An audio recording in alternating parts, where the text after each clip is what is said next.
Olá, eu sou Jaqueline, professora de língua portuguesa, e vou trabalhar com vocês nessa aula de hoje a atividade 1 do material Estudo em Casa, elaborado pela Secretaria da Educação Básica do Ceará. Nesse material são trabalhadas habilidades que vocês, alunos do nono ano, precisam desenvolver no decorrer desse ano letivo. Então, essas habilidades vão ajudar tanto a vocês no desenvolvimento das competências que vocês têm necessidade de aprimorar para a vida de vocês, para o uso no cotidiano, como também para o prosseguimento nos estudos. Quando vocês chegarem no ensino médio, vocês precisarão ter essas habilidades desenvolvidas. Então, uma delas que nós vamos trabalhar nas atividades de hoje é a habilidade de ler textos e reconhecer o gênero, né? Ler textos de diferentes gêneros, saber interpretar, saber utilizar estratégias para alcançar os objetivos dentro de uma determinada leitura. Então, os gêneros textuais que nós vamos trabalhar nessa primeira atividade são os gêneros literários fábula, haikai e biografia romanceada. E aí, biografia romanceada, vocês já ouviram falar? Certamente que vocês já trabalharam o gênero biografia, não é isso? Tem diferença entre a biografia e a biografia romanceada? Sim, há uma diferença que nós vamos falar no momento devido. Fábula, eu acredito que todos já conhecem, porque é um gênero que se trabalha desde os primeiros anos do ensino fundamental. E haikai? O que é isso? Então, haikai é um poema. Haikai é um gênero textual, né, que se enquadra como um poema. E aí, o que é que ele tem de diferente daqueles poemas que vocês já conhecem? Então, nós vamos ver também a partir dos textos selecionados para compor essa primeira atividade. Vamos lá?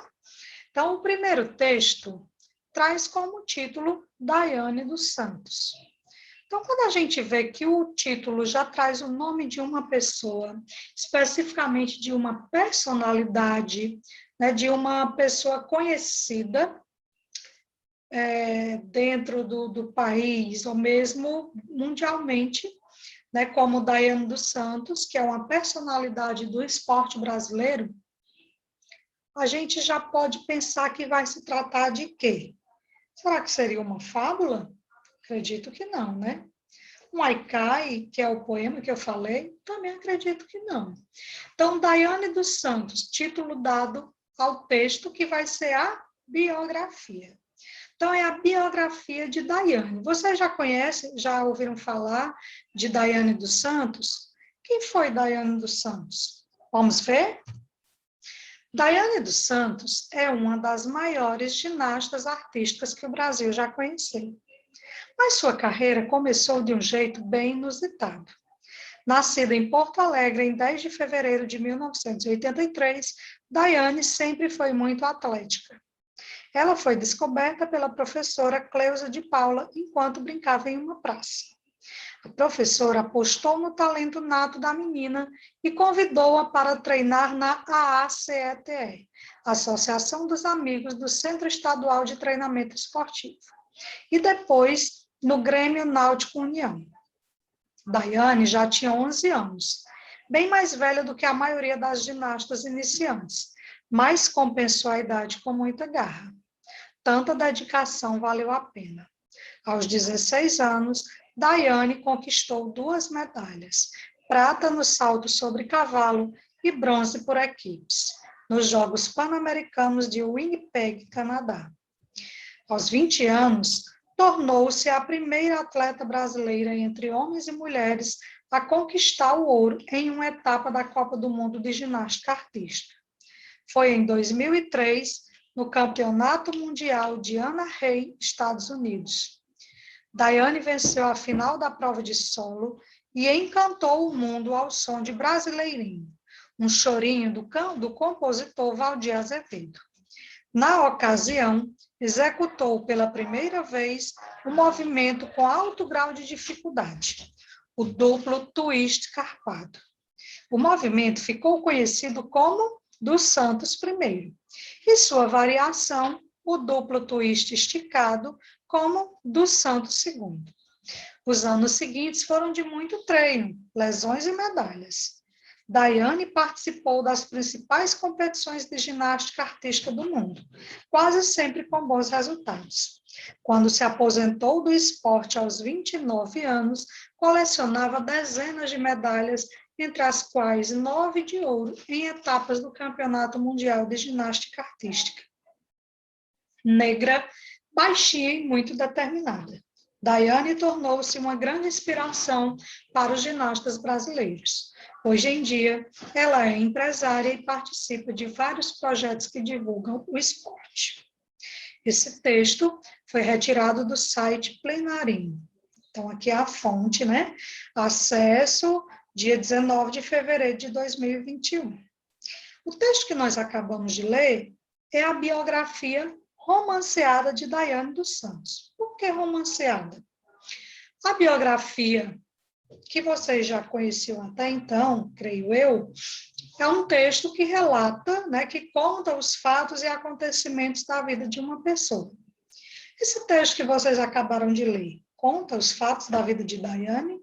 Sim, conta. Mas ele tem um diferencial. Vamos ver qual é? Olha só, vamos ver o primeiro parágrafo. Daiane dos Santos é uma das maiores ginastas artísticas que o Brasil já conheceu. O autor, ele não somente diz que Daiane é uma ginasta artística, mas ele fez questão de deixar transparecer a sua visão de que ela é uma das maiores ginastas artísticas que o Brasil já conheceu, certo? E ainda fez um comentário sobre a carreira dela, que começou de um jeito bem inusitado. Em seguida, ele apresenta alguns fatos de quando ela nasceu, aonde, né, como ela foi descoberta. E quando chega bem aqui, ele, mais uma vez, apresenta ele deixa transparecer o pensamento, a visão dele sobre o que aconteceu com Daiane. Ele diz que ela compensou a idade com muita garra. Então, daí ele diz que via que Daiane tinha muita garra na forma como ela seguiu na sua carreira. E diz mais aqui, tanta dedicação valeu a pena, certo? Então, observe, ele apresenta os fatos, mas ele acaba, de certa forma, influenciando o leitor sobre a visão que o leitor vai ter da história de Daiane a partir de quando ele apresenta a sua visão, a sua opinião. Então, aqui no final, por exemplo, ele diz que ela era negra, baixinha e muito determinada. Então, mais uma vez, percebemos aqui, né, a opinião do autor sobre Daiane, quando ele diz também que, além de tudo isso, de tudo que ela fez, da forma como ela seguiu na sua carreira, ela tornou-se uma grande inspiração para os ginastas brasileiros. Então, essa biografia que relata os fatos da vida de uma pessoa e, ao mesmo tempo, coloca o pensamento, a visão, as emoções do autor, é o que nós chamamos de biografia romanceada, que eu trouxe aqui nessa tarjeta verde para vocês, né, uma definição e mais algumas características para que fique mais claro sobre esse gênero que, apesar de nós já termos, né, uma noção sobre ele, ele se diferencia daquele gênero já conhecido. Então, a biografia romanceada se propõe a narrar a vida ou um período de vida de uma celebridade, personagem ou alguém que tenha tido destaque em seu campo de atuação de uma forma romanceada. Como assim romanceada? Com interferências causadas pelo filtro subjetivo de seu autor. O que é o filtro subjetivo? É a visão que é específica dele, ok? Então, vamos para o que pede o item. Vamos observar o comando. A opção que não, e esse não está destacado aqui, que não apresenta uma característica do gênero biografia romanceada é. E aí nós temos aqui 4 alternativas. Muita atenção para o comando. Então, quando ele diz que quer que você identifique a opção que não apresenta uma característica desse gênero, isso quer dizer que, das 4 características apresentadas aqui, 3 se referem ao gênero biografia romanceada e apenas uma não se refere a esse gênero. Então, vamos ver? Ordem cronológica dos fatos. Os fatos sobre Daiane aparecem numa ordem, numa sequência de acontecimentos? Sim, né? Na letra B, conjunto de informações sobre a vida de alguém. Esse texto apresenta um conjunto de informações sobre a vida da pessoa biografada? Sim, ele traz uma sequência de fatos, né, que representam um conjunto de informações sobre a vida de Daiane. Letra C. Os fatos narrados são criações do escritor da biografia? Foi que eu disse para vocês que o escritor da biografia, ele deixa que as suas impressões, a sua visão, as suas emoções, mas não a sua criação. Ele não pode criar os fatos que ele expõe nesse texto, né? Os fatos são acontecimentos reais, algo que é certo que aconteceu. O que diferencia o texto, as impressões dele, a visão, não tem a ver com o que está dizendo aqui na letra C, não. Então, os fatos narrados são criações do escritor da biografia? Né? Letra D, o uso de marcadores temporais. O que são os marcadores temporais? São expressões que determinam o tempo em que esses fatos aconteceram. Quando o texto diz na infância, e aí conta o que aconteceu nesse período. Na adolescência, naquela época. Será que tem esses marcadores temporais no texto sobre Daiane? Vamos ver? Então, vamos observar um bem aqui, ó. Aos 16 anos, certo? Aos 16 anos, aos 20 anos, os anos seguintes. Então, tudo isso vai demarcando a passagem do tempo dentro do relato da vida, né, da biografia romanceada sobre Daiane. Diante dessa análise que nós fizemos, eu acredito que vocês já chegaram a uma conclusão. Qual é a alternativa correta? Isso mesmo, letra C. Então, somente a letra C traz uma alternativa que é incorreta, que não apresenta uma característica do gênero biografia romanceada, quando diz que os fatos narrados são criação do escritor. Os fatos narrados não são criação do escritor, são fatos que realmente aconteceram na vida de Daiane. Ok? E aí vamos para a questão seguinte. Aqui nós temos o comando, leia e compare as 2 fábulas abaixo. Então, a nossa tarefa, diante desses 2 textos, vai ser ler e compará-los. Então, vamos começar pelo título, A Raposa e as Uvas. Ambos os textos têm o mesmo título. O autor é o mesmo? Não, né? O primeiro texto é de Monteiro Lobato, o segundo texto é de Milor Fernandes. E o assunto do texto, as personagens, vamos ler para a gente saber? Então, certa raposa esfaimada encontrou uma parreira carregadinha de lindos cachos maduros, coisa de fazer vir água à boca, mas tão altos que nem pulando. O matreiro bicho torceu o focinho. Estão verdes, murmurou. Uvas verdes só para cachorro. E foi-se. Nisso deu o vento e uma folha caiu. A raposa, ouvindo o barulhinho, voltou-se depressa e pôs-se a farejar. Moral da história, quem desdenha quer comprar. Vamos para o segundo texto. A Raposa e as Uvas, de Milor Fernandes. De repente, a raposa, esfomeada e gulosa, fome de 4 dias e gula de todos os tempos, saiu do areal do deserto e caiu na sombra deliciosa do parreiral que descia por um precipício a perder de vista. Olhou e viu. Além de tudo, à altura de um salto, cachos de uvas maravilhosos, uvas grandes, tentadoras. Armou o salto, retesou o corpo, saltou. O focinho passou a 1 palmo das uvas. Caiu, tentou de novo, não conseguiu. Descansou, encolheu mais o corpo, deu tudo o que tinha. Não conseguiu nem roçar as uvas gordas e redondas. Desistiu, dizendo entre os dentes com raiva: "Ah, também não tem importância, estão muito verdes." E foi descendo com cuidado, quando viu à sua frente uma pedra enorme. Com esforço, empurrou a pedra até o local em que estavam os cachos de uva. Trepou na pedra perigosamente, pois o terreno era irregular e havia o risco de despencar. Esticou a pata e conseguiu. Com avidez, colocou na boca quase o cacho inteiro e cuspiu. Realmente as uvas estavam muito verdes. Moral: a frustração é uma forma de julgamento tão boa como qualquer outra. Abaixo dos textos, nós temos as fontes que indicam que eles foram retirados de sites da internet. Ok? E aí vamos analisar alguns elementos do texto. As personagens dos dois textos têm algo de semelhante? Eu não vou responder, eu quero que vocês pensem, né? A personagem ou as personagens do texto têm alguma semelhança?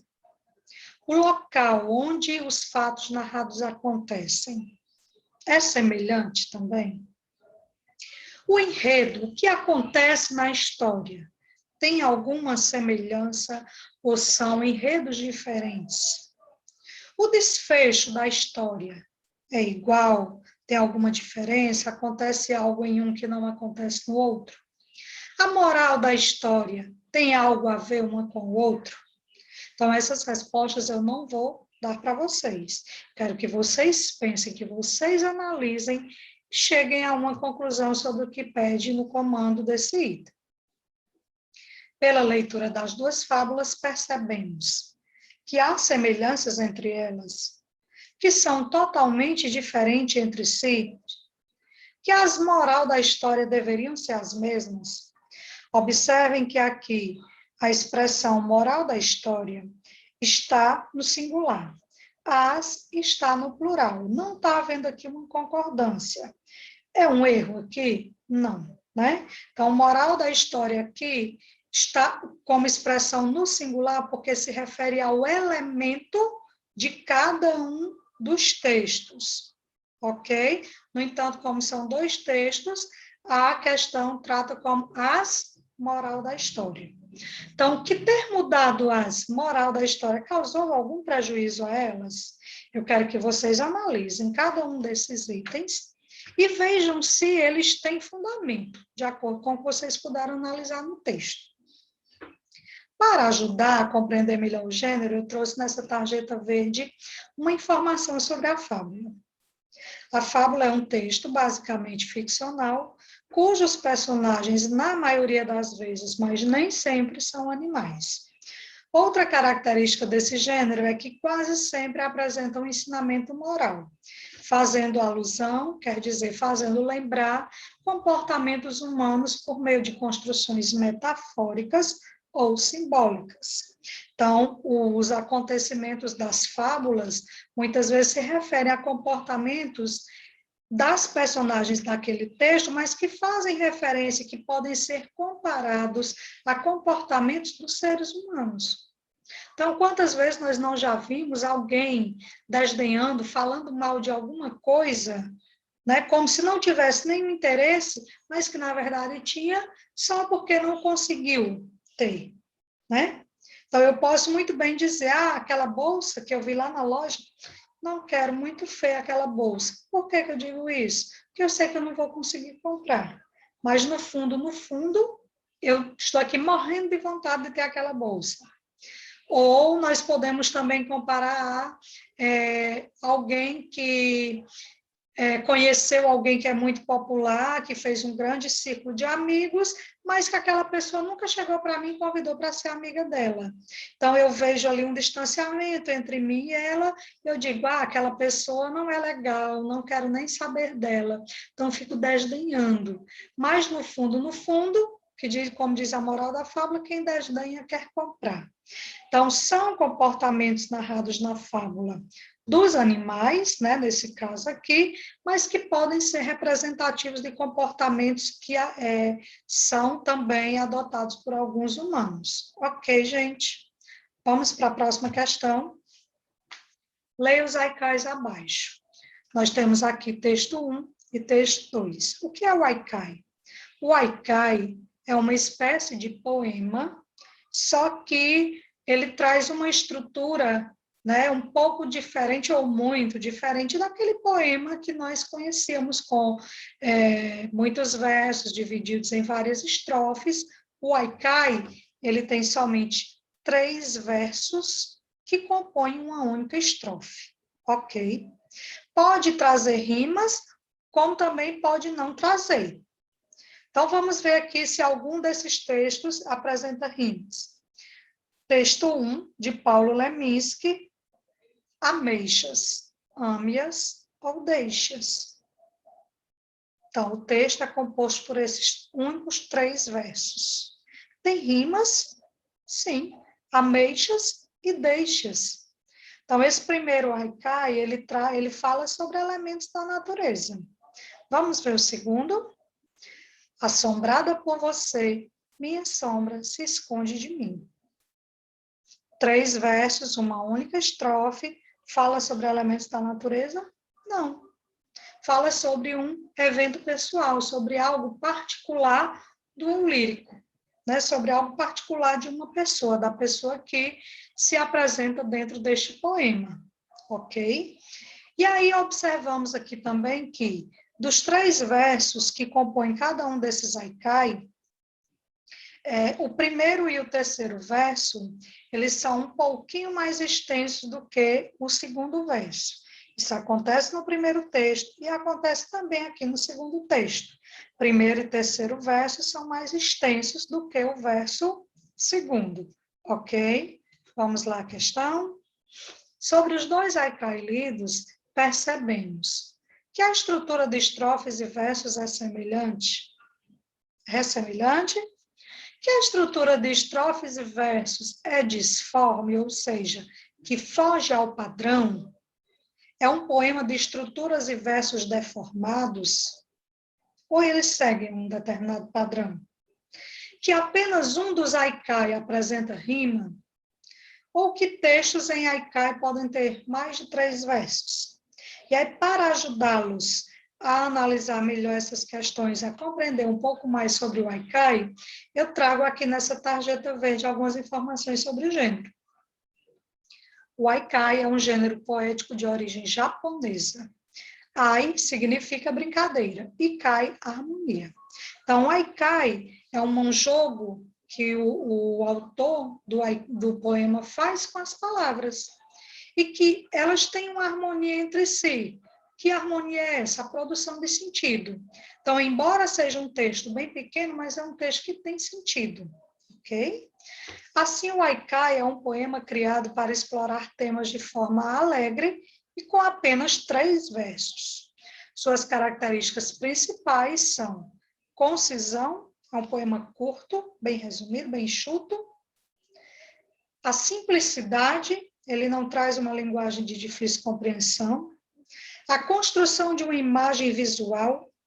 Então, no momento que você vê o haikai, a estrutura dele em si, a estrutura que você pode perceber, né, no primeiro olhar, já é uma característica forte do gênero.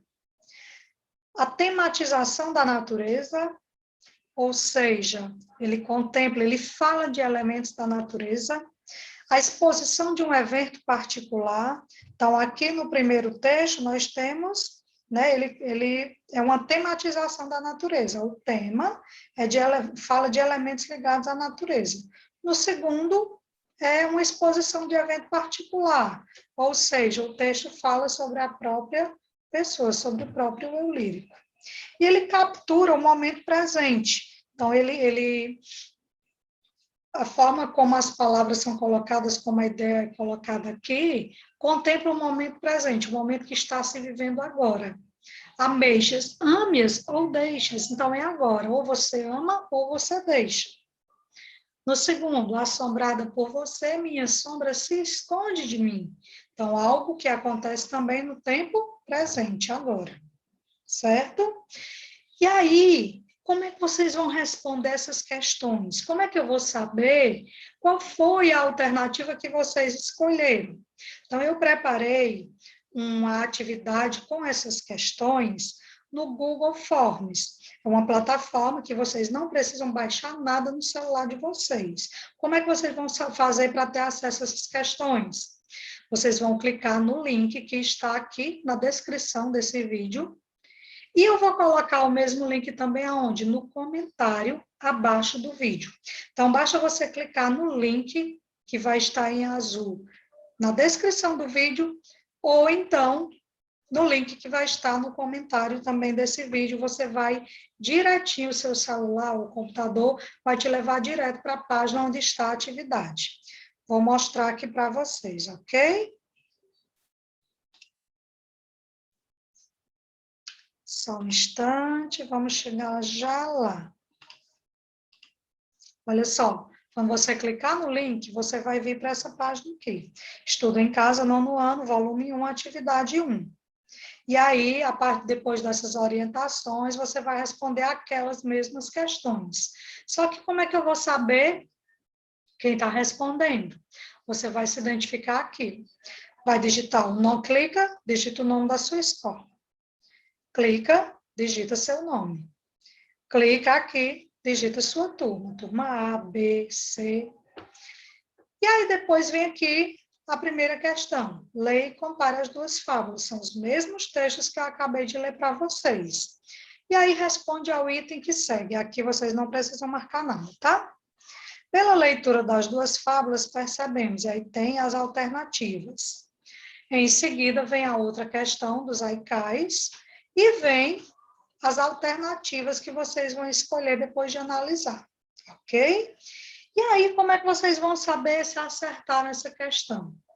Quando vocês finalizarem, obviamente, depois dessa última questão, que é um desafio que eu estou lançando para vocês, aí vocês vão clicar aqui em enviar e vai aparecer para vocês qual é a resposta correta, tá ok? Vocês vão receber o retorno, que a gente chama de feedback. Então, vocês vão saber se vocês acertaram ou não, ok, gente? E aí, qual é o desafio? Então, na atividade de hoje, você conheceu o gênero haikai, que é um poema de apenas 3 versos. Esse poema pode tratar de temas relacionados à natureza ou de temas particulares, ou seja, que se refere a algo sobre você mesmo. Qual é seu desafio? Produzir um haikai sobre um tema de sua preferência. Então, são apenas 3 versos. Você vai escolher o tema e vai produzir 3 versos. Vamos lá? E aí você vai clicar aqui e digitar o seu haikai. Apenas 3 versos e vai enviar para mim. E eu vou receber, ok? Vou receber, vou corrigir e vou ler com o maior carinho, certo? Então, nossa aula de hoje fica por aqui. Peço que vocês respondam para que eu possa ter um retorno, né? Sobre a compreensão que vocês obtiveram dessa aula, se realmente tudo valeu a pena para vocês. E fiquem com Deus, se cuidem e até a nossa próxima aula.